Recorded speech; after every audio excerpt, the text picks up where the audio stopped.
Samantala sa punto pong ito, alamin naman natin ang datos hinggil sa mga napinsala ng bagyong Yolanda. Makakapanayam natin via phone patch ang aming kasamang si Fred Montesa. Fred, magandang umaga sa iyo.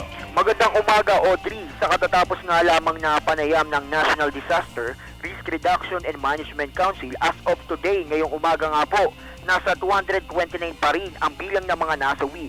Nasa 45 naman ang mga naitalang sugatan at nasa 88 ang patuloy pa rin nawawala.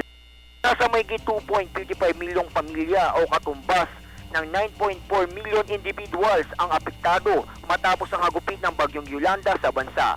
Ayon nga sa datos, umabot naman sa mayigit 20,000 kabahayan ang patuloy pa rin na minomonitor at marami pa rin sa mga lugar dito sa ating bansa ang patuloy pa rin ipinapaabutan ng mga relief operations. Karamihan pa din sa mga probinsya sa rehiyon ng Calabarzon, Mimaropa, Bicol Region, Western, Central at Eastern Visayas at Caraga Region ay wala pa rin supply ng kuryente. Maging ang linya ng komunikasyon ay paralisado pa rin. Kaya naman itinasa state of calamity ang madaming lugar sa mga nabanggit na lalawigan. Ilan nga sa mga ito ay ang probinsya ng Aklan, Iloilo, Antique, Capiz, Negros Occidental, Calapan City, Oriental Mindoro at Tacloban City. At dahil nga sa talamak na looting sa Tacloban, hiniling ng mga negosyante ang pagpapatupad ng State of Emergency o martial law. Kaya naman inirekomenda ng Tacloban City Council ang pagdedeklara nito kasunod nga ng pagagupit ng bagyong Yolanda. Sunod-sunod ang naitalang nakawan sa lungsod gaya na nga lamang ng panluloob sa ilang mga malls doon.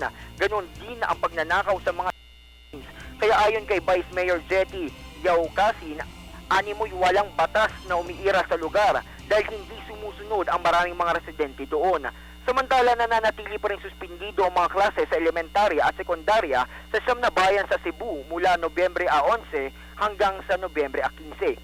Ito ay sa lugar ng Sogod, Borbon, Tabugon, San Remeo, Medellin, Daan Bantayan, Madre Dios, Santa Fe at Bantayan. Layon nitong bigyan ng panahon na maisaayos ang mga naapektuang classroom sa pananalasa ng bagyong Yolanda. Kaya naman sa kabila ng mga sinapit na trahedya ng ating bansa, tiniyak ng ating Pangulong Aquino ang patuloy na pagbibigay ng tulong ng pamahalaan para sa mga biktima nga ni Super Typhoon Yolanda, tulad ng relief operations ng DSWD, tulong medikal ng Department of Health, ganoon na rin ang patuloy na pagpapadala ng mga pulis at military forces sa mga lugar na matinding nasalanta ng kalamidad.